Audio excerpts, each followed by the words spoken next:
Vanderbilt 84, Auburn 76. This was a game that was heavily controlled by Vanderbilt from the opening tip to the final buzzer. But Auburn made a comeback at the very end. It wasn't enough. Vanderbilt comes up with a much needed win, improving to 20-4 and 7-4 in conference play. In Auburn, their third straight loss, second in a row at home. Saturday was Alabama in a close one, and today was Vanderbilt in a game it really felt like both teams needed, right? Both teams came into this game off of pretty embarrassing losses. Alabama, Oklahoma, they weren't great.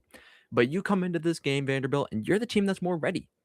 And it was weird because Auburn at home, you've lost two in a row, and we've seen the ceiling for this team at Florida.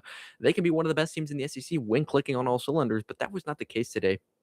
I just did not come ready to play, and by the time they did come ready to play, the final 4.5 minutes in that game, it just wasn't enough. Vanderbilt, every time Auburn felt like they had to come back in and would just sniff it out, have a clutch moment. And the guy for Vanderbilt, although he did not lead his team in points, that was Tyler Tanner, 25 points. He lit it up in the second half. I'll get to him. The guy who was the key factor for Vanderbilt in this game was Jalen Washington. I mean, the dude was absurd, and it felt like every single time Vanderbilt needed a shot, Jalen Washington was at it. I've said throughout this whole year, I feel like Vanderbilt's a little one-dimensional, right? It feels like they need to be making threes and clicking on all cylinders on offense with their guards, Tyler Nickel, Tyler Tanner, Duke Miles, now he's hurt. But for them to, I said their guards need to be clicking for them to win games. They proved me wrong these last few games, right? This game, Vanderbilt won because of their bigs, the way they played, whether it was McLaughlin, whether it was Washington, whether it was Okereke, the guys really just played with a presence that they are going to get to the hoop and that they can shoot the three as well. So Vanderbilt, what they've shown me these last couple games, and especially today, is that they're multifaceted. They can win in a lot of ways. And that is the recipe for a team that can go deep in March. The things I've seen from Vanderbilt these last few games, I thought they were good. And I was the first one to say that when they were going undefeated. I said, this team isn't just one of those teams that needs to be brought down to earth a little bit. This team is legit. But I still had my skepticism. I didn't know if they were built to go deep in March, and we still don't fully know because there's so many unpredictable factors in March. But we know last year that it just wasn't a team that could go deep in March. I think this team is. This team, when injuries riddle them, they've gotten better. But while I think Duke Miles was the key factor to this team, and he still is, this team's gotten better. This team can win in multiple ways. Their defense is playing better. Holding Auburn to 76 points, that's pretty good. Tyler Tanner, even when he's not on in the first half like he wasn't today, Vanderbilt was dominating. And in fact, they were dominating more in the first half than they were in the second half. So that shows you that they don't need Tyler Tanner to go off every game to win games. And that is huge. That is absolutely huge. That's what you look for in a good team, is that when your best player's not clicking all the way, you don't need him to win games. Not saying Tyler Tanner isn't the key to this team being successful. He most definitely is. But there's other ways to win for Vanderbilt, and they showed that today. The guy we really need to talk about, though, is McLaughlin. He's the key factor for this Vanderbilt team, and he fouled out with 5 minutes to go, and we saw what that led to in Vanderbilt with the Auburn Conda comeback there, right? But McLaughlin, on the defensive end, he's a guy that Vanderbilt just leans on, and they said it going into this game. I think Stephen Pearl said it. He's kind of the glue guy for this team, right? And whether that's an insult or not, I don't think it is, because we've seen, or at least I have, the glue guys in SEC basketball are the guys that are going to take you far. Whether it's Billy Richmond, whether it's McLaughlin here, whether it's Malachi Moreno for Kentucky. These guys, they're trickled throughout the SEC, and they are what are going to lead teams, if they go far, to go far. And McLaughlin is one of those guys, and he had a phenomenal day, almost putting up a double-double, without even playing the last 5 minutes of the game due to being fouled out.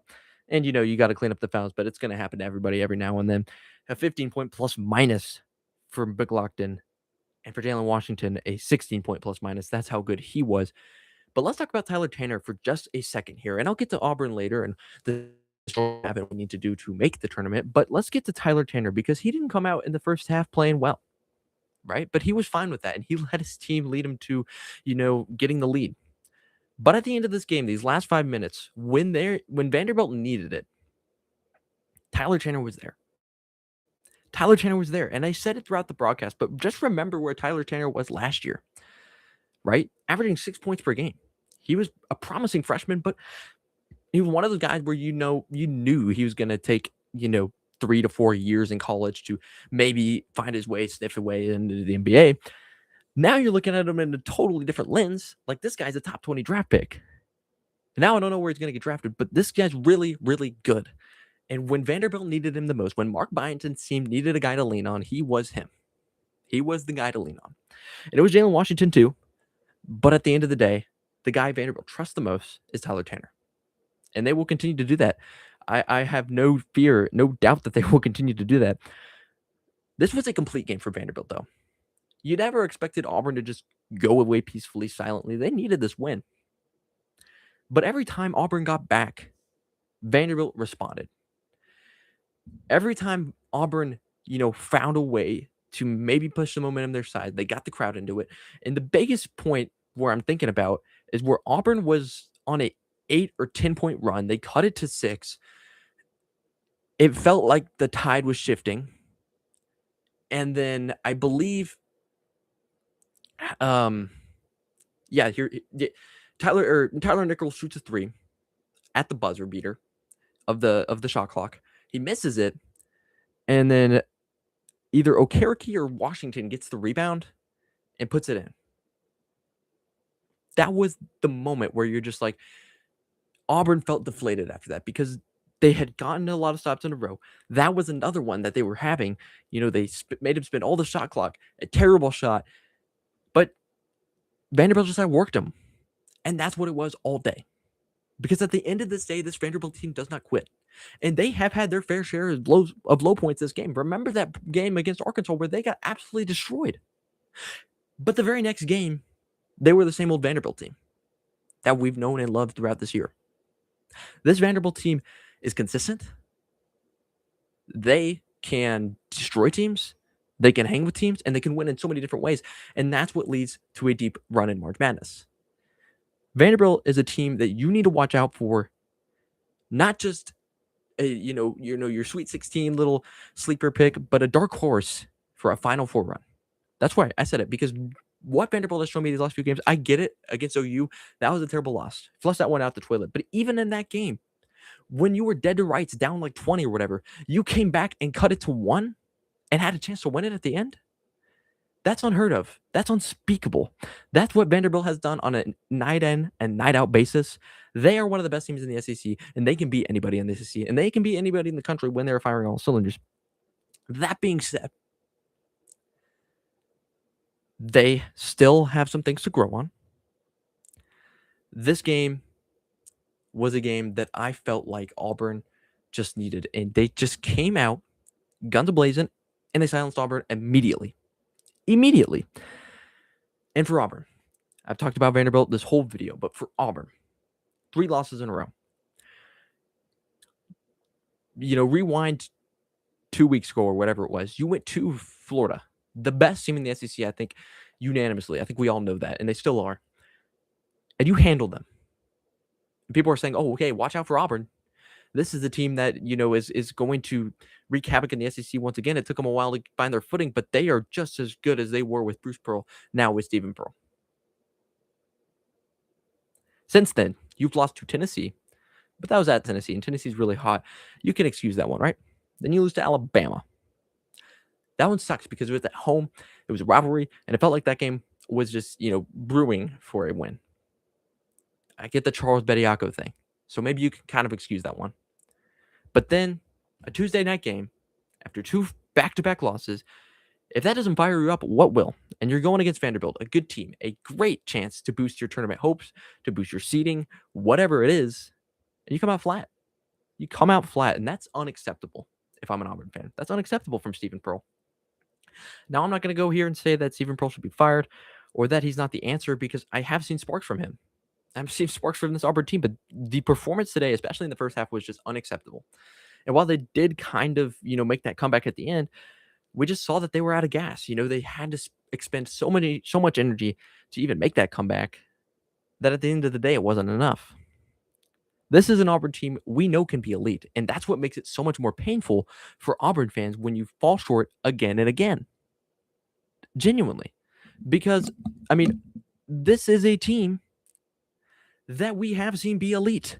This is a team that can hang with the top of the college basketball landscape, but they just haven't done it on a consistent basis. And this 3-game stretch really sucks, and it doesn't get easier. You have to go to Arkansas this weekend, one of the best teams in the SEC. So who are you, Auburn? Who are you? Are you a team that can play that type of way that you did against Florida, that you did against Arkansas in the first matchup? Or are you a team who's inconsistent, starts out slow, and doesn't have a guy that they can just absolutely lean on? I did like the performance of Todd Pettiford. He played much better today. He's been way more consistent. He's been a great player for Auburn recently. Keyshawn Hall didn't have the greatest game, though. But you can't lean on two guys, Auburn. Like, who is it gonna be? Who is it gonna be? And the technical foul on, Bruce or Stephen Pearl, I didn't really see it. But at Stephen Pearl, you can't take any chances at that point in the game. That was kind of the killer. I said that rebound shot in at the end of the buzzer was the killer. It was. But right after that, you get the technical foul as well. You can't be having that as an SEC coach, and I get it's year one, but man, oh man, where does Auburn go if you don't make the tournament this year? It's a topic for another day, but just interesting to think about. But the story's on Vanderbilt, an absolutely phenomenal win, number 19 ranked. We don't talk about them enough, to be honest. 20-4. I get, all the skepticism for Vanderbilt, but when it's time to deliver, they deliver. That Kentucky win, this win, they find a way. And that's what's going to lead Vanderbilt to high places this season. Thank you so much for watching. Please like, comment, and subscribe for all your best college basketball, football, and baseball content for the SEC. This is Random SEC. Thank you so much for watching, and see ya.